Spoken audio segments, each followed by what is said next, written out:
They tell you that growing old is a curse, a slow fading into irrelevance.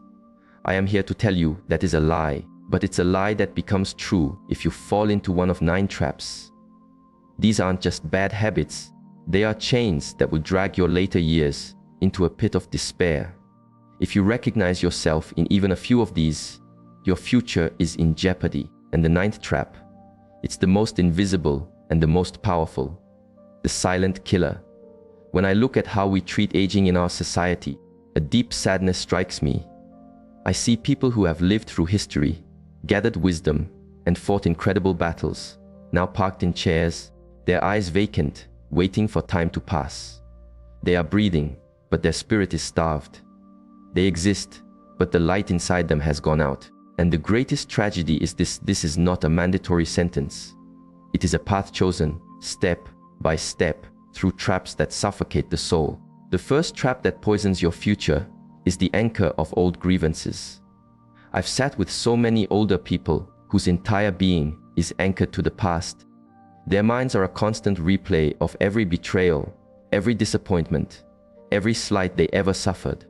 They tell the story of the friend who wronged them 40 years ago as if it happened this morning. This story becomes their entire world, the fuel that keeps their bitterness burning. But an anchor doesn't hold the other ship back. It keeps your own from sailing. Every moment you spend reliving old pain is a moment you steal from your present joy. You are a prisoner of memories, a slave to people who have long forgotten you. These individuals, weighed down by this anchor, speak with a cutting edge, find fault in everything, and then feel baffled when their family keeps a distance, when friends fade away, leaving them in a profound, self-created isolation. I have seen this trap ruin more lives than any physical ailment. The body ages, but the spirit drowns first, pulled under by the weight of resentment. When you cling to a grievance, you are not punishing your offender. You are sentencing yourself to a life sentence of reliving your own trauma. You are choosing to watch the same horror movie every single day instead of creating a new story. The solution is not to deny the past. It is to cut the anchor rope. Forgiveness is not a gift you give to them. It is the freedom you give to yourself. It is the decision to sail forward, even with a scarred hull, toward new horizons. The creeping exile. The second trap that ensures a miserable old age is the self-imposed exile of loneliness. I see it all the time. People slowly pulling back from the world, telling themselves it's just easier to be alone, that human connection is too much work. They see themselves as self-sufficient, but in reality, they are building their own prison, brick by brick. It starts with small decisions, saying no to an invitation because it feels like an effort, letting calls go to voicemail, giving up on group activities that once brought them joy. Each small retreat seems logical, but cumulatively they erect an impenetrable wall. This wall doesn't just keep out the annoyances of life. It locks out love, laughter, support, and the very energy that comes from being part of a tribe. I have met elders who haven't had a meaningful conversation in weeks, with no one to notice their struggles, no one to share a memory with, no one to care if they don't wake up. They live in homes that have become museums of a life once lived, surrounded by ghosts of past relationships. The tragedy is this exile is often born from a fear of being a burden, a fear of appearing weak or needy. They'd rather starve from loneliness than risk asking for a seat at the table. But we are not wired for solitude. We are pack animals. We need connection to survive, mentally and spiritually, at every age. The elders who flourish know this. They cultivate their relationships like a precious garden. They show up, they contribute, they listen. They know that love is not a weakness.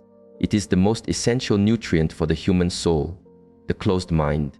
The third trap is letting your mind become a library where you only ever read the same book.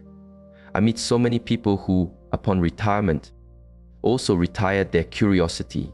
They stopped challenging their own beliefs, stopped learning anything new, and filled their days with passive consumption, wondering why a fog of purposelessness has settled over their life.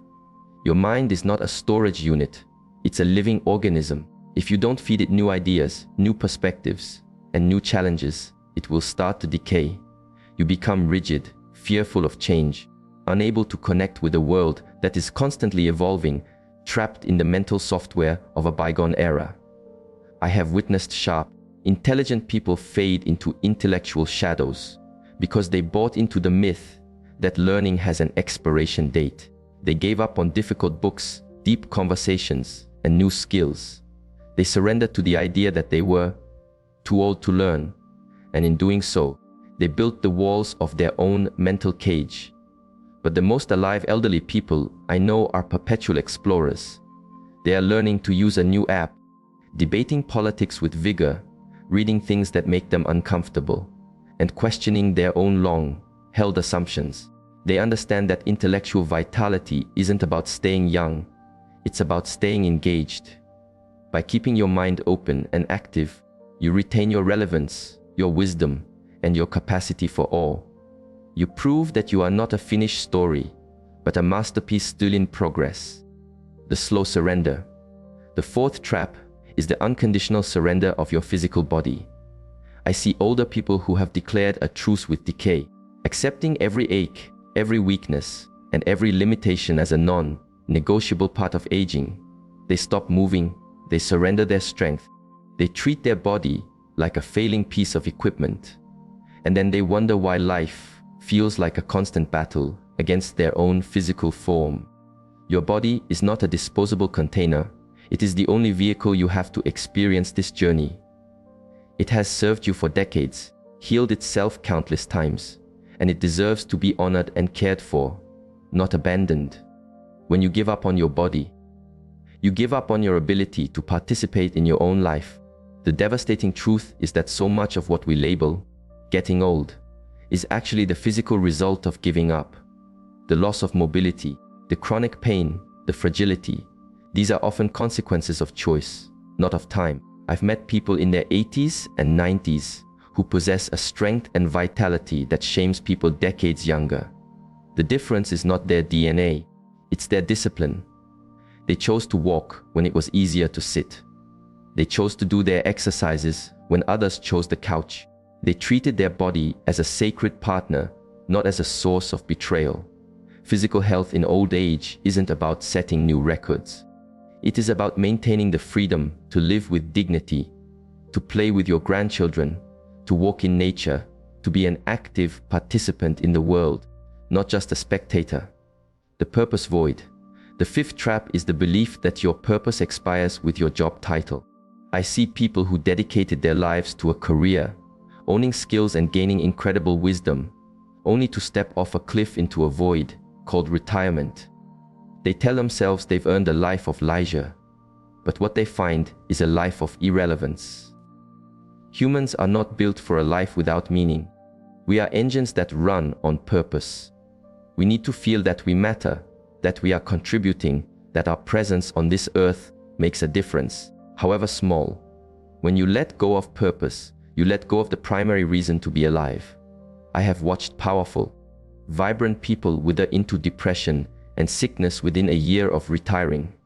They had no reason to get up in the morning, no problem to solve, no one counting on them. They craved freedom from responsibility, but they were cursed with freedom from meaning.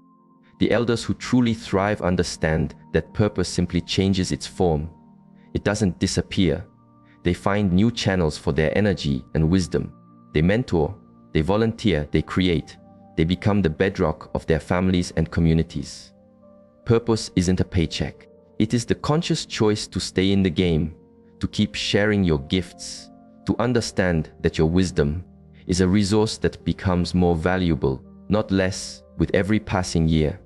The spiritual desert.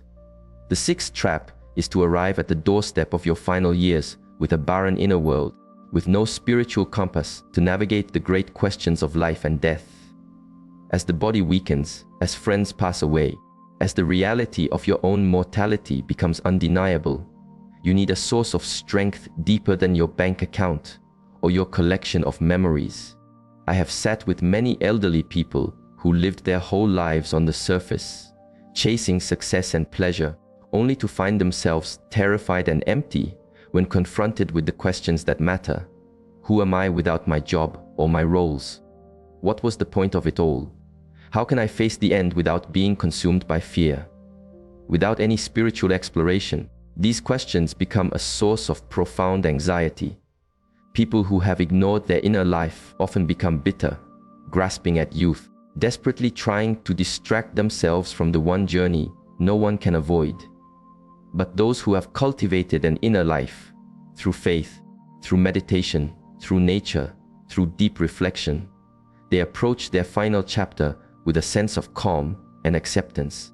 They have a sense that they are part of a story much larger than their own ego. They understand that death is a transition, not an annihilation. Spiritual richness is not about religion. It is about having the inner resources to face the ultimate reality with courage and a quiet mind. The financial prison. The seventh trap is a lifetime of financial neglect that turns your final decades into a prison of poverty and dependence. I've seen it countless times. People who earned solid incomes for 40 years find themselves terrified of the mail, choosing between medication and food. Financial freedom in old age is not about being rich. It is about having the dignity of choice. It is about not being a financial weight on your children. It is about having the peace of mind that a medical bill won't destroy you. The tragedy is that building this security is simple, but not easy. It requires the one thing our culture of instant gratification hates: delayed gratification. People spend their prime earning years living on the edge, acquiring things they don't need to impress people they don't like, promising they will think about the future later. But later always arrives, and it is a brutal teacher. The chronic stress of financial insecurity is a poison that seeps into your health, your relationships, and your ability to find any joy in the time you have left. The elders who age with a sense of security almost universally did one thing. They treated their future self with respect. They made a plan. They understood that financial discipline isn't about what you're giving up now. It's about the peace you are buying for your future. The final act. The eighth trap is to see death as a failure, an enemy to be fought and defeated, rather than a natural, sacred part of life's design. Our society is obsessed with denying mortality, treating it as a taboo subject. But in trying to avoid the thought of death, we amplify its power to create terror. I have been with many people in their final days. The ones who suffer the most are not the ones in the most physical pain. They are the ones who are spiritually ambushed by a reality they refuse to acknowledge. They spent a lifetime running from death, so when it finally corners them, they have no resources to face it, but regret and fear. But the ninth and most devastating trap, the one that guarantees a miserable old age, is to mourn the person you once were instead of celebrating the person you have become. It is the trap of seeing aging as a process of loss, rather than a process of completion. It is believing your best self is in the rearview mirror.